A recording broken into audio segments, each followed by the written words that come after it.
پاکستان اور انڈیا کی کشیدگی ایک بار پھر عروج پر۔ ماضی میں دونوں ملکوں کے درمیان حالات کیسے بہتر ہوئے، آئیے تفصیلات جانتے ہیں آج کی اس ویڈیو میں آپ کی ہوسٹ سمرا ناز اور آپ دیکھ رہے ہیں HI TV۔ ناظرین، انڈیا کے زیر انتظام کشمیر کے سیاحتی مقام پہلگام میں مسلح افواج کے حملے میں 26 شہریوں کی موت کے بعد انڈیا نے 6 مئی کی شب پاکستان میں 9 مقامات پر شدت پسندوں کے ٹھکانے کو نشانہ بنانے کا دعویٰ کیا۔ دونوں ملکوں میں سیکیورٹی فورسز اور سفارتکاروں کو ایسے محسوس ہو رہا تھا جیسے یہ پہلے بھی ہو چکا ہے۔ سن 2016 میں جب اڑی حملے میں انڈین فوج کے 19 اہلکار ہلاک ہوئے تو انڈیا کے لائن آف کنٹرول کے پار سرجیکل اسٹرائیک ہوئی۔ پھر سن 2019 میں پلوامہ میں انڈین نیم فوجی دستے CRPF کے 40 اہلکار ہلاک ہوئے۔ اس کے بعد انڈیا نے پاکستان کے علاقے بالاکوٹ میں سرجیکل اسٹرائیک کا دعویٰ کیا۔ ناظرین، ان دونوں واقعات میں اس سے پہلے سن 2018 میں ممبئی حملوں میں 146 افراد مارے گئے تھے۔ ہر بار انڈیا نے پاکستان پر موجود عسکریت پسند گروہوں پر الزام عائد کرتے ہوئے پاکستان ان کو سپورٹ کرتا ہے یہ کہا، تاہم پاکستان اس الزام کی تردید کرتا ہے۔ سن 1916 کے بعد اور خاص طور پر 2019 کے فضائی حملے کے بعد کشیدگی اور رد عمل ڈرامائی طور پر تبدیل ہوتا رہا۔ انڈیا کی جانب سے سرحد پار فضائی حملے نیا معمول بن گیا جس نے پاکستان کو جوابی کارروائی کے لیے اشتعال دلایا۔ اس سے پہلے بھی غیر مستحکم صورتحال کو مزید بدتر بنا دیا گیا۔ ایک شخص جو بار بار دہرائے جانے والے عمل سے اچھی طرح واقف ہیں، وہ پلوامہ کے حملے کے وقت پاکستان کے لیے انڈیا کے سابق ہائی کمشنر اجے بسیاریا ہیں۔ انہوں نے اپنی کتاب anger management the trouble diplomatic relation ship between India and Pakistan میں پلوامہ حملے کے بعد پیدا ہونے والی صورتحال کے بارے میں لکھا۔ حالیہ حملے کے 10 دن بعد اجے بسیاریا نے بتایا کہ پلوامہ بم دھماکے کے بعد اور پہلگام میں ہونے والے ہلاکتوں کے درمیان حیرت انگیز مماثلتیں شامل ہیں، لیکن اس کے باوجود وہ ایک تبدیلی کی جانب اشارہ بھی کرتے ہیں۔ پلوامہ اور اوڑی میں سیکیورٹی فورسز کو نشانہ بنایا گیا، لیکن حالیہ حملے میں سیاحوں کو ہلاک کیا گیا جس سے سن 2008 کے ممبئی حملوں کی یاد تازہ ہو گئی۔ وہ وضاحت کرتے ہیں، اس حملے میں کچھ چیزیں پلوامہ لیکن زیادہ تر باتیں ممبئی حملوں سے ملتی جلتی ہیں۔ ہم ایک بار پھر تنازع کی صورتحال میں ہیں اور کہانی ایک بار پھر اسی انداز میں دہرائی جا رہی ہے۔ حالیہ حملے کے بعد انڈیا نے پاکستان کے ساتھ اپنے مرکزی سرحدوں کو بند کر دیا، سنتاس معاہدے کو معطل کر دیا، پاکستانی سفارتکاروں کو ملک سے نکال دیا اور پاکستانی شہریوں کے ویزے تک منسوخ کر دیے، انہیں چند دن بعد ملک چھوڑنے کا کہا۔ حالیہ دنوں میں دونوں ممالک کے درمیان سرحد پار سے فائرنگز کا تبادلہ بھی ہوا۔ پہلگام حملے کے بعد پاکستان اور انڈیا کے درمیان بڑھتی ہوئی کشیدگی کی وجہ سے دونوں ملکوں نے اپنی اپنی فضائی حدود کو بھی ایک دوسرے کی پروازوں کے لیے بند کر دیا۔ پاکستان کی جانب سے بھی جواب میں ویسے ہی اقدامات سامنے آئے اور اس نے انڈیا کے ساتھ 1972 کا ایک امن معاہدہ بھی معطل کر دیا۔ اپنی کتاب میں اجے بسیاریا 14 فروری 2019 کو پلوامہ حملے کے بعد انڈیا کے رد عمل کے بارے میں لکھتے ہیں۔ انہیں اگلی صبح نئی دہلی طلب کیا گیا کیونکہ انڈین حکومت نے فوری ہی پاکستان کے ساتھ تجارت معطل کر دی۔ ناظرین، آنے والے کچھ دنوں میں کابینہ کی کمیٹی برائے سیکیورٹی نے پاکستانی اشیاء پر 200% ڈیوٹی عائد کر دی، پاکستان سے درآمد کو بند کر دیا اور واگا کی سرحد سے تجارت معطل ہو گئی۔ اجے بسیاریا بتاتے ہیں کہ پاکستان کے ساتھ تعلقات کم کرنے کے لیے وسیع پیمانے پر دیگر اقدامات کی تجویز بھی دی گئی تھی، جن میں سے بیشتر کو بعد میں نافذ کیا گیا، جیسے دونوں ملکوں کے درمیان چلنے والی سمجھوتا ایکسپریس، جبکہ دہلی اور لاہور کے درمیان بس سروسز کو معطل کر دیا گیا۔ دیگر اقدامات میں سکھوں کے مقدس ترین مقامات میں سے ایک کرتارپور راہداری پر مذاکرات روک دیے گئے، ویزے کے اجرا پر پابندی کے علاوہ دونوں ممالک کے درمیان پروازیں بھی معطل کر دی گئیں۔ سابق ہائی کمشنر لکھتے ہیں کہ میں نے سوچا کہ اعتماد قائم کرنا کتنا مشکل تھا اور اسے توڑنا کتنا آسان۔ اس مشکل رشتے میں اعتماد سازی کے لیے تمام اقدامات کی منصوبہ بندی اور مذاکرات جو برسوں میں ممکن ہو پائی تھیں ایک پیلے نوٹ پیڈ پر منٹوں میں ختم کی جا سکتی ہے۔ ایک اور سفارتی واقعات کے بعد جون 2022 میں اسلام آباد میں انڈین ہائی کمیشن کے عملے کی تعداد 110 سے کم ہو کر 55 رہ گئی، تاہم پہلگام حملے کے بعد اب یہ تعداد صرف 30 تک محدود کر دی گئی ہے۔ انڈیا نے پھر سفارتی سطح پر بھی حملہ شروع کیا۔ پلوامہ حملے کے ایک روز بعد اس وقت کے سیکیورٹی خارجہ وجے گھوکھلے نے امریکہ، برطانیہ، چین، روس اور فرانس سمیت 25 ممالک کے نمائندوں کو اس واقعے میں پاکستان سے تعلق رکھنے والے ایک شدت پسند گروپ جیشن محمود کے ملوث ہونے سے متعلق بریفنگ دی اور الزام عائد کیا کہ دہشت گردی پاکستان کی ریاستی پالیسی کا حصہ ہے۔ یاد رہے کہ جیشن محمد نے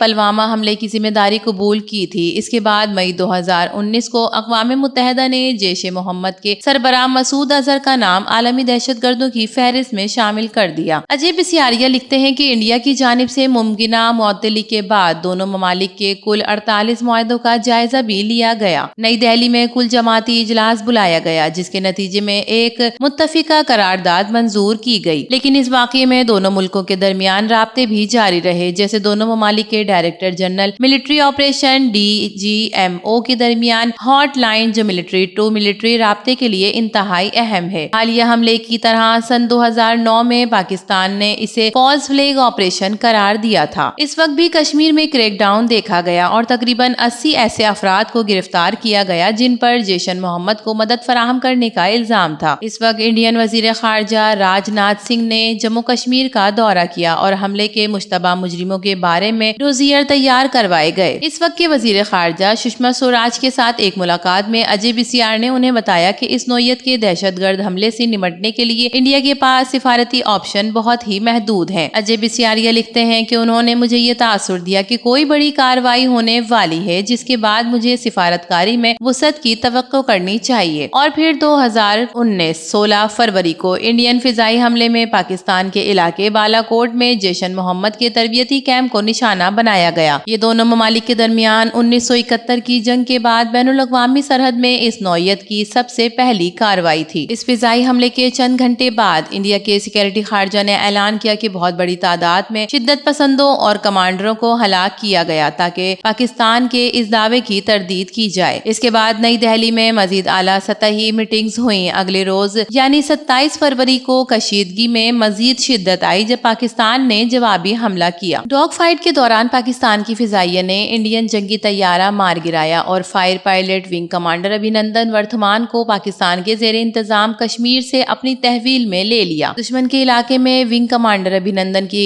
حراست نے انڈیا میں تشویش کی لہر کو جنم دیا اور جوہری ہتھیاروں سے لیس پڑوسیوں کے درمیان تناؤ مزید بڑھ گیا۔ سابق ہائی کمشنر اجے بسیار اپنی کتاب میں لکھتے ہیں کہ انڈیا نے امریکہ اور برطانیہ سمیت متعدد سفارتی چیلنج کو اسلام آباد پر دباؤ ڈالنے کے لیے متحرک کر دیا۔ انڈین پیغام میں کہا گیا کہ پاکستان کی طرف سے صورتحال کو مزید خراب کرنے یا پائلٹ کو نقصان پہنچانے کی کوئی بھی کوشش کشیدگی میں اضافے کا باعث بنے گی۔ 28 فروری کو اس وقت پاکستان کے وزیر اعظم عمران خان نے انڈین پائلٹ کی رہائی کا اعلان کیا اور 1 مارچ کو ونگ کمانڈر ابھینندن کو انڈیا کے حوالے کر دیا۔ پاکستان نے اس اقدام کو کشیدگی کم کرنے کے لیے جذبہ خیر سگالی کے طور پر پیش کیا۔ اس کے بعد 5 مارچ تک انڈیا کے سیاسی درجہ حرارت میں کچھ کمی آ چکی تھی۔ کابینہ کی کمیٹی برائے سیکیورٹی نے انڈین ہائی کمشنر کو واپس پاکستان بھیجنے کا فیصلہ کیا جو سفارتکاری کی جانب ایک اشارہ تھا۔ اجے بسیار لکھتے ہیں کہ پلوامہ کے 22 روز بعد 10 مارچ کو اسلام آباد پہنچا۔ کارول کے بعد سب سے زیادہ سنگین فوجی معاملہ 1 ماہ کے بھی کم عرصے میں ختم ہو گیا۔ انڈیا پرانے انداز کی سفارتکاری کو ایک اور موقع دینے کے لیے تیار تھا۔ اس سے انڈیا نے ایک اسٹریٹجک اور فوجی مقصد حاصل کر لیا اور پاکستان نے اپنے ملک میں فتح کا دعویٰ کیا۔ اجے بسیار نے اسے ایک سفارتکار کے لیے آزمائشی اور دلچسپ واقعہ قرار دیا۔ یہ وہ وقت ہے کہ جب سب سے اہم فرق یہ ہے کہ اس بار نشانہ انڈین شہری تھے اور ستم ظریفی یہ بھی ہے کہ حملہ ایسے وقت میں ہوا جب کشمیر میں حالات ڈرامائی طور پر بہتر ہو چکے تھے۔ اجے بسیار ایسے حالات میں کشیدگی کو ناگزیر قرار دیتے ہیں، تاہم ان کا ماننا ہے کہ ان کے ساتھ ساتھ کشیدگی کم کرنے کی کوششیں بھی جاری رہتی ہیں۔ جبکہ کابینہ کی کمیٹی برائے سیکیورٹی ایسے تنازعات کے دوران ملتی ہے تو ان کے فیصلوں سے تنازع کے معاشی اثرات کا جائزہ بھی لے لیا جاتا ہے اور ایسے اقدامات کی کوششیں کی جاتی ہیں جن کے ذریعے انڈیا کو نقصان پہنچے بغیر پاکستان کو نقصان اٹھانا پڑے۔ وہ کہتے ہیں کہ اس بار باڈی لینگویج اور آپٹکس ایک جیسے ہیں، لیکن انڈیا کی جانب سے سب سے اہم اقدام سنتاس معاہدے کی معطلی ہے۔ اگر انڈیا ایسا کرتا ہے تو اس کے پاس پاکستان کے لیے دیر پا سنگین نتائج ہوں گے۔ اجے بسیار کہتے ہیں کہ یاد رکھیں ہم ابھی بھی اس تنازع کے درمیان میں 6 اور 7 مئی کی شب بھارتی مسلح افواج نے پاکستان کی خود مختار سرزمین پر مربوط میزائل، فضائی اور ڈرون حملے کیے، جن میں پنجاب کے علاقوں سیالکوٹ، شکر گڑھ، مرید کے اور بھاولپور کے علاقے، آزاد جموں کشمیر کے علاقے کوٹلی اور مظفر آباد شامل ہیں۔ اعلامیے کے مطابق یہ حملہ بلا اشتعال اور بلا جواز تھا۔ یہ دانستہ طور پر شہری علاقوں کو نشانہ بنایا گیا، جس کے نتیجے میں معصوم مرد، خواتین اور بچے شہید ہوئے اور اور شہری انفراسٹرکچر کو نقصان پہنچا، جن میں مساجد بھی شامل۔ علاوہ ازیں نیلم جہلم ہائیڈرو پاور پروجیکٹ کو بھی جان بوجھ کر نشانہ بنایا گیا۔ پاک فوج نے بھارتی حملوں کا بھرپور جواب دیتے ہوئے 5 طیاروں اور ایک کیمبرڈ ڈرون کو مار گرایا۔ بھارتی طیاروں کو جنرل ایریا، بھٹنڈا، اخنور، اونتی پور اور ایک مقبوضہ سری نگر میں بھارتی طیاروں کو مار گرایا۔ ان طیاروں کو اس وقت مار گرایا جب ان طیاروں نے پاکستان پر حملہ کیا۔ تباہ ہونے والے بھارتی طیاروں میں ایک MiG-29، ایک سکوئی اور ایک کیمبرڈ ڈرون شامل ہیں۔ DGISPR کا کہنا تھا کہ پاک فضائیہ اور فوج نے بھارت کی کئی چیک پوسٹوں کو بھی تباہ کیا۔ سیز فائر کی خلاف ورزی کے لیے بھارتی فوج کے بریگیڈیئر ہیڈ کوارٹر کو نشانہ بنایا گیا۔ چھتری پوسٹ، جوار پوسٹ،